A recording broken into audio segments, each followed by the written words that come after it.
Zee 24 तास एक पाऊल पुढे। शेतकरी बांधवांसाठी पीक पाणी या सदरांतर्गत पुढच्या बातम्या आपण पाहणार आहोत। तापमान कमी झाल्याने केळीच्या वाढीवर प्रतिकूल परिणाम झालाय।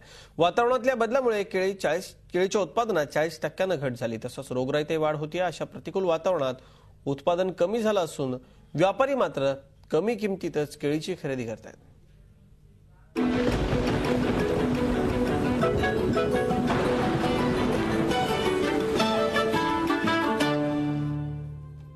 गेल्या काही वर्षांपासून जळगाव जिल्ह्यातील केळी उत्पादक शेतकऱ्यांसमोरची संकटांची मालिका वाढतीच आहे। कधी वादळ गारपिटीमुळे तर कधी वाढलेल्या तापमानामुळे तर कधी व्यापाऱ्यांकडून होणाऱ्या कोंडीमुळे केळी उत्पादक शेतकऱ्यांना आर्थिक फटका सहन करावा लागतोय। त्यात आणखी भर पडलीये ती निश्चंकित तापमानाची।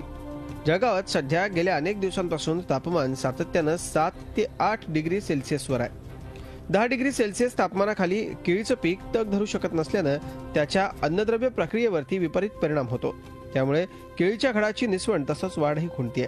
त्यामुळे केळीच्या उत्पादनात 40% घट झाली आहे। या कमी तापमानामुळे अन्नद्रव्य शोषून घेण्यास त्यांची मुळं असमर्थ असतात आणि याचा परिणाम पानं उमलण्यावर होतो, घड निसवण्यावर होतो आणि एकूण जो कालावधी आहे तो लांबतो।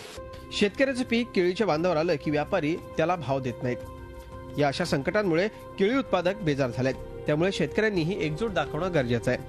शेतकरी एकजूट नाही। आज 300 रुपये भाव बोर्डावरती असला तरी शेतकऱ्यांना व्यापारी काहीतरी पटवून 200 ते 250 रुपये भाव सुद्धा कमी भावाने सुद्धा केळी घेत आहे। शेतकऱ्यांनी सुद्धा लॉबिंग केलं पाहिजे की निदान बोर्डावर जो भाव आहे तो भावानुसारच केळी विकली पाहिजे।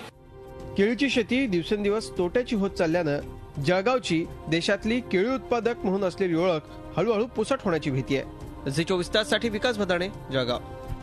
झी 24 तास एक पाऊल पुढे।